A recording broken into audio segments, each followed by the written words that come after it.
Yo, what up? It's Chris. Checking in. I'm live out here in California, Venice Beach. Made it out here, and it's been such a wild trip. I've been all over the place. I went through, I can't figure out all the places I've been at this point. But I started out on Santa Monica, went out to Calabasas, went to Malibu, went to Topanga Canyon. We then went down to Huntington Beach, Newport Beach, Laguna Beach, Redondo Beach, Oceanside. And then I got back to LA last night, met up with Brent, met up with Zach, met up with Carolina Rose. And now I'm out here in Venice. And Venice is Venice. I don't know if you've ever been out here. Huge beach. And just walking around, I'm going to take in some sights. Let me see if I can find a place that's not quite so windy, and I'll try to do this live.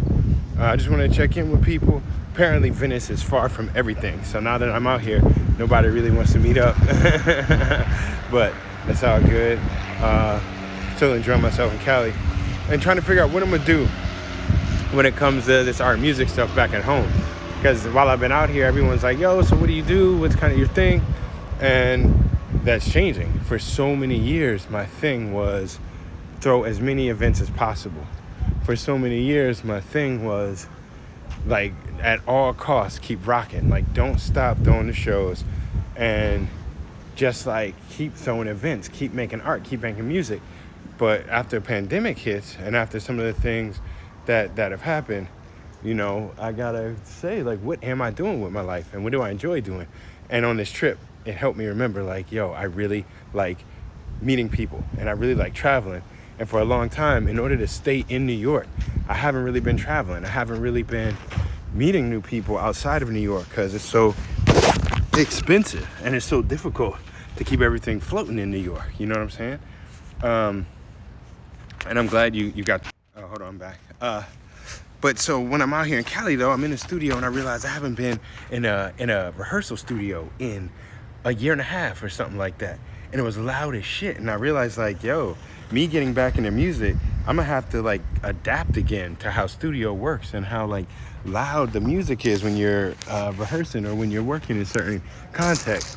I'm gonna have to get kind of accustomed again to if I want to do stuff in clubs, like the whole nature of being in a club. I haven't been in a club in I don't know how long, you know what I'm saying? I was down in Miami and I didn't really go in any clubs, but I started getting a feeling of like, yo, what's it gonna be like when we back out here? And now being in California, I went to so many different places in 2 days. It made me think, like, why don't I get out more when I'm in New York? Like, why is it I come all the way to California and I hit like 7 different cities, 7 different parts of California in like a couple days. And then when I'm in New York, I'm in Brooklyn. And so I'm thinking like, yo, when I get back, how do I build with the artists that I've been working with? I definitely don't want to turn my back on any of the artists that I know and that I love. I definitely don't want to turn my back on like the vibes we've been creating in New York. And being out here, I really appreciate like what we do in New York and the people I've come to know and that I work with in New York. But also this black land thing is real. Like I've been traveling through this state, been, you know, an hour or two north of LA, 2 hours south of LA. I'm in Oceanside. I'm in Huntington Beach. There are no black people down there. And even some of the places I went, there are no Mexican people. And the land was Mexico. Where are all the Mexican people out here? And then I go through other areas and you really see the Mexican culture and the Mexican American culture. And it's like when I'm in New York or I'm in DC or I'm in other places, the idea of like Mexican is like this monolithic thing. You get out here, you realize folks have been coming back and forth between California and Mexico for hundreds of years. Like this was Mexico. But now you look around in certain places, you don't see any Mexicans. There's certain places you don't see any black people. Like when we went down to Laguna Beach, when we were down near Redondo Beach, I've seen some folks that was black, some African folks, but all around as I've been traveling, I've been understanding the necessity for black land ownership. All this beachfront property. Some of these folks I met, like they bought property 40, 50 years ago in a sleepy beach town where nothing was popping. And now their houses are worth millions of dollars, like millions and millions. I saw a little tiny little house, $4 million, because it was right across from the beach. But 50 years ago, it wasn't worth anything, you know? And as I'm traveling through and we're driving through like certain parts of the mountains, we stopped at this roadside like stand. It was actually a pretty big shop where they sell crystals. And the homie out there was kind of explaining to me like, yo, y'all need to get your land now because the way it's going up here, it's so expensive and the property taxes are so high And it's like, yeah, yo, we better get in now. And then when you look at like the people that are unhoused, and there's a very clear, like very strong sentiment around the unhoused people. And almost everywhere I go, somebody's like, oh, be careful, homeless people.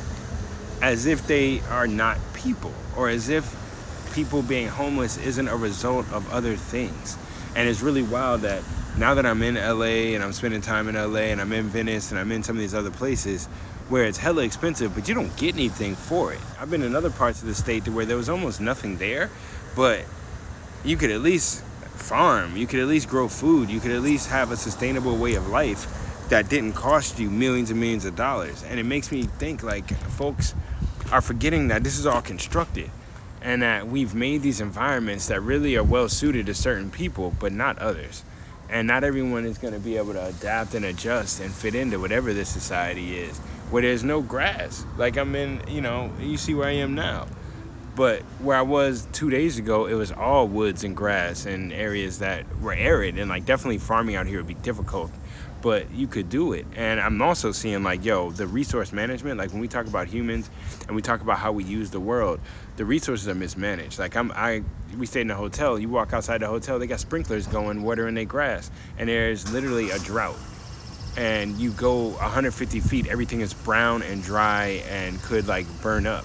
And they have problems with fires out here, and that's because of resource mismanagement. It's not just that, like this is an arid desert part of the country. Like motherfuckers came out to California and made LA.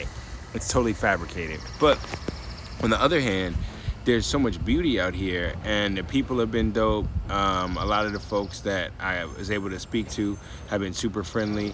A lot of the people that we met up with have been super friendly. And it's like been dope to take in, and it's been really fresh to talk to people who have these different experiences. But it's really rooted in me that with young people, we need to really express this land ownership talk. And I know in my apartment, right, I've lived in the same apartment for 12 years. My apartment costs over $2,000 a month. So that's over $24,000 a year that me and my roommates have been spending. I've been there 12 years. You do the math. Hundreds of thousands of dollars that I've spent to be in my place. If me and 3 people, somehow lived with our parents or did something and saved for 1 year, we'd have $20,000. And that's a down payment on a $200,000 property, right?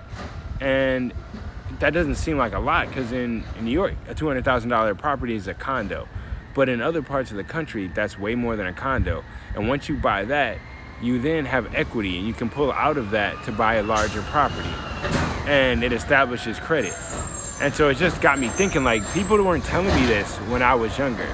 People when I was younger were like, don't buy property, it's a pain, it's difficult, property taxes, you won't be able to take care of it, you'll lose it. There's all this like paranoia, all this like anti-black people having their own type of mentality. And sometimes it was from black people. Sometimes it was from members of my family that I guess had issues trying to hold on to their property or had issues in other capacities. But I'm on any young person I could talk to, I'll tell them right now, save that money. I know you want to buy your Jordans. Like, look what I'm saying. I'm trying to do this is where we at right now.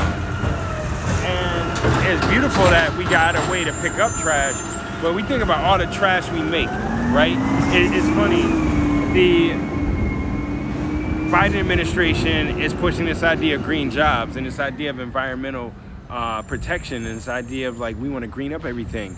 But the first talk in almost every environmental conversation is green jobs, more industry, more things happening. The more you do shit, the more it pollutes, all right, period. The more we do shit, the more trash, period.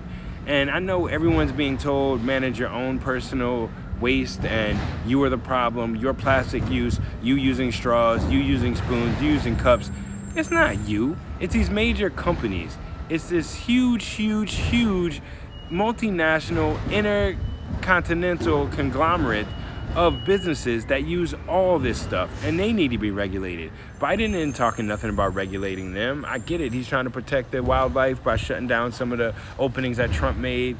He's trying to do green jobs. He's telling us how we can recycle and maybe get like credit if we have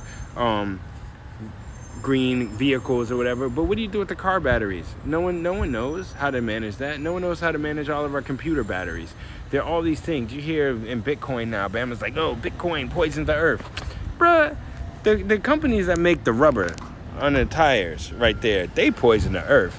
How we end up in the Congo with Leopold killing off all the Congolese, not all, but so many Congolese over rubber. All right, so don't get caught up in the okie doke. Don't let folks try to tell you the problem when it's these big ass companies and they pay the politicians off, so the politicians don't say anything. Now, sure, you in your personal life can do more to be better stewards of the planet. That's dope. But what I'm seeing as I travel through this state, it's not individuals that are controlling the water policy out here. It's groups of individuals that work with an agenda, and they make sure they have water. They make sure their neighborhood isn't all arid and dry and catching on fire. Then these other places where they can't stop it now. They reaping the, chickens are coming home to roost, where for I don't know how many years people have been mismanaging the planet, and so now it's coming back on them. Now is they got a problem. And it is wild out here. Like, if you think about it, buying property along the beach, you're like, yo, but global warming and the beach is gonna fade away, and they got earthquakes out here.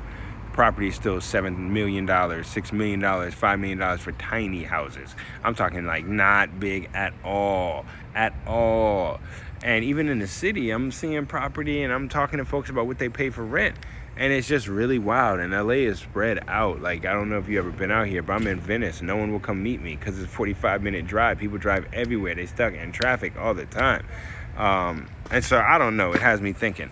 Now, on another note, I did want to talk to people about what we should do with gamba. And I'd love to hear your opinions. Anyone who watches this, please leave a comment of, if we start throwing events again, are we supposed to ask people if they're vaccinated? Am I supposed to put up a sign like telling people like you can't come in if you haven't been vaccinated? That's kind of weird to me. You know what I'm saying? Like that's somebody's medical business. But on the other hand, if we don't ask, is that me being irresponsible? Is that me like, putting other people in danger if I don't ask about vaccinations? So I want to get people's opinions. Like, if we open up and if we start doing events again, how do we manage the vaccination issue? How do we manage the health issue? How do we make sure that people are safe in our spot? Because clearly I don't want anyone getting sick, but also I feel weird telling people you can't come over if you don't tell me about your medical history. I feel weird telling people like, yo, I need to know about your vaccination record before we can hang out and make music and make art. I feel weird like getting it all inside people's business like that. And it's nothing I had to deal with before. This is the first time in my life where there's like been a global pandemic that affects what I do as an artist, like bird flu, swine flu, all those things are real, but that didn't affect me. I didn't have to worry about it. But now that we're thinking about reopening, I know what I'm not gonna do is I'm not gonna be booking artists that are really difficult to work with. I don't care how talented they are. I don't care how dope they are. I don't care what connections they have. Here we go again. More refuse. But I do care about the content, and I do love so many of the artists I've been working with. So I want to throw events again, but I don't know how to make it safe. And I know I got certain friends that are like, I'm not coming if people aren't vaccinated. And it's like, you think I'm gonna ask everybody, show me your slave papers, or how to manage that? On the other hand, I can't not talk about it. I can't just have people over, because I know I got homies like when we started talking about vaccinations, immediately they were like, I'm not doing it ever. And my other friend was like, what? You got that? And it's like, I'm not really going to argue with people. I know I have homies that did not, are not going to do it. Like, period. I know I have homies that are not going to get vaccinated. And I know I have other homies that are really, really concerned with it. And I'm concerned with it. My mom's in an assisted living facility right now. I don't want to make anybody sick at that facility. I don't want to get anyone that my mom's around sick. I want to be able to see her. And I know pretty soon they're going to start saying, like, you can't come in if you're not vaccinated. Now, with my own health issues, I had to get vaccinated. My doctor, it wasn't even a question. Like, I caught COVID back in February or whatever, and I didn't have super strong symptoms compared to people that had the, I didn't have any of the acute respiratory symptoms. I didn't have any of the acute, I didn't lose taste, smell, any of that stuff. But when I was recovering, my doctor was like, okay, cool, you got to wait 90 days and then your vaccination. Here's your appointment date. And I was like, what are you talking about? Don't I get to choose if I'm going to do it? And he's like, no. And so I listened to my doctor. But on the other hand, that's me. And I got other homies that they are not like that. And I know they are not going to get vaccinated. I know they are opposed to vaccinations. And I understand the distrust. I understand why you don't want to believe the government. You don't want to believe the media. You don't want to believe the scientists, especially if you're black or especially if you're from certain communities. Motherfuckers lied already. They've been lying to us. They still lying to us. People keep talking about racism. I know critical race theory is coming up a lot. And folks keep saying, well, it used to be.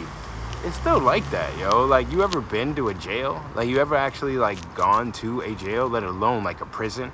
Like federal prison, and seeing who's where and who's what and what percentage of what is what? You know, you start seeing that it didn't end. We're still being treated like animals and caged or whatever. Look what happened to folks at the border. Immigrants being treated like animals.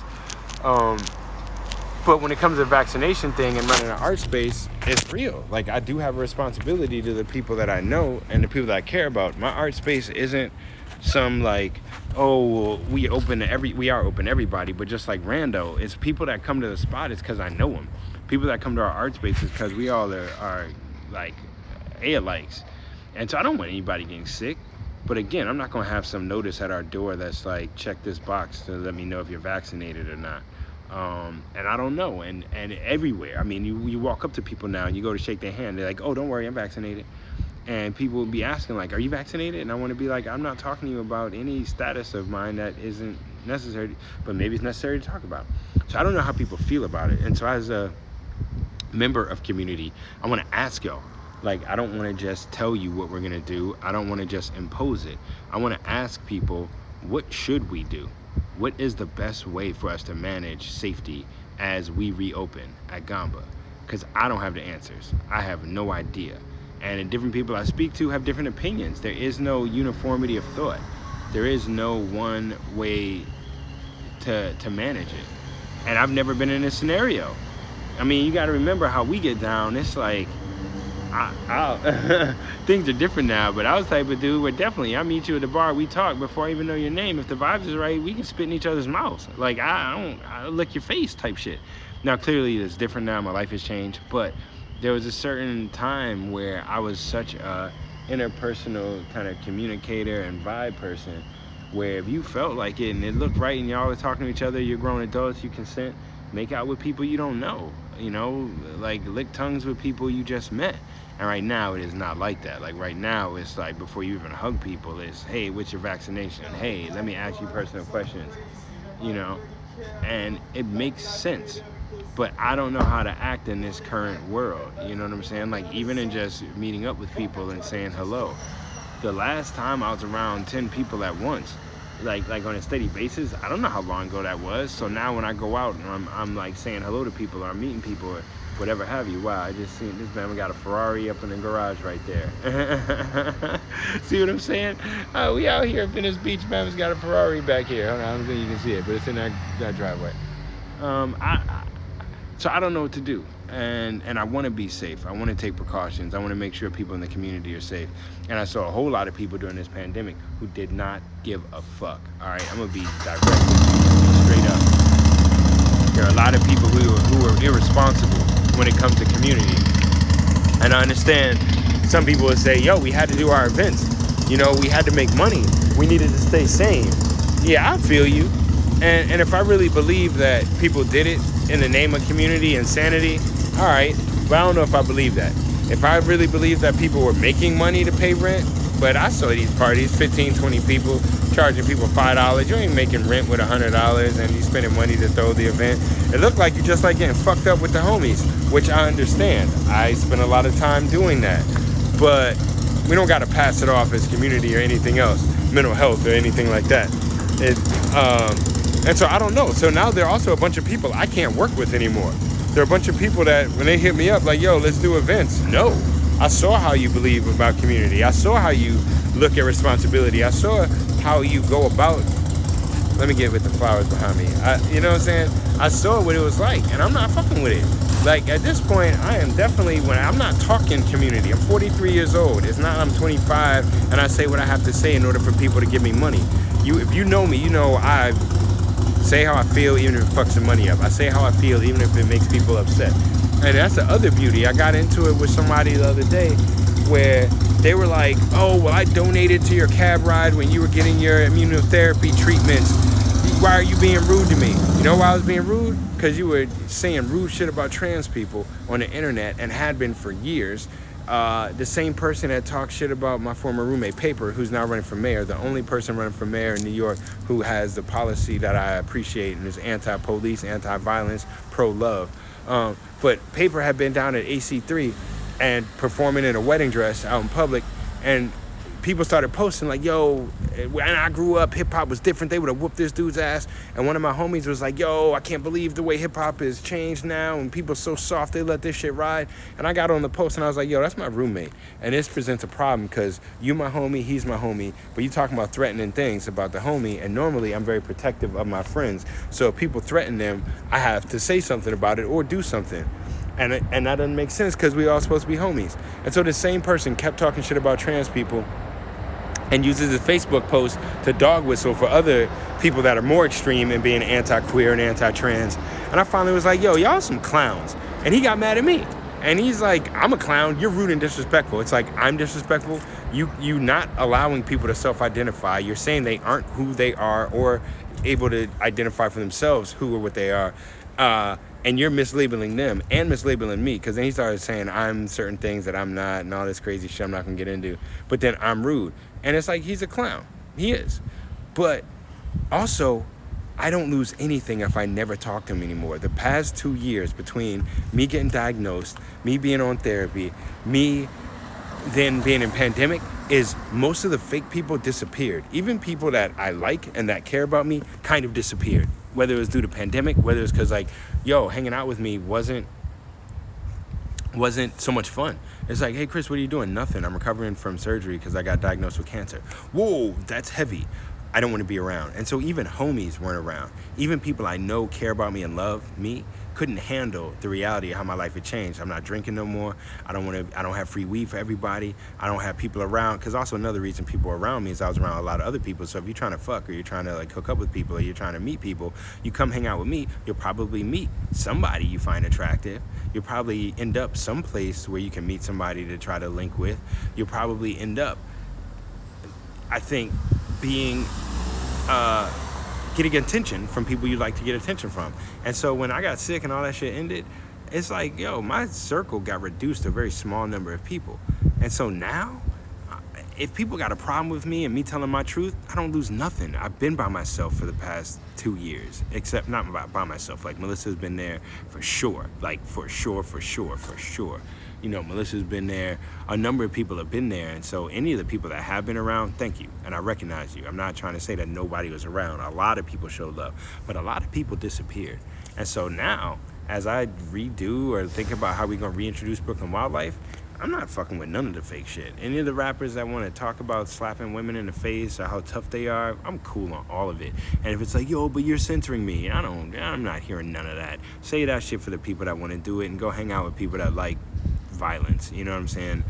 If people are interested in the money so much more than community, save that for them. Save that for the people that want that. But right now, in trying to rebuild Brooklyn Wildlife, we can't do what we already did. We did it. We built it. People came. Pandemic hit. I did it for years, and we'll never be able to replace what we did. So what's the next step? And in doing the next step, how can I be responsible to community? So if anyone has any ideas on like how we manage this vaccination shit and keeping people safe when they come to the spot, let me know. I have no idea how to manage it. I have no idea the proper way to do it. I don't know the way to make sure people are safe without me turning into some type of like, tell me your whole like medical record type of person. All right, so I gotta go hit the beach. I am in Cali, you know. It's been a wonderful trip, and I'll check in with y'all soon. All right, peace.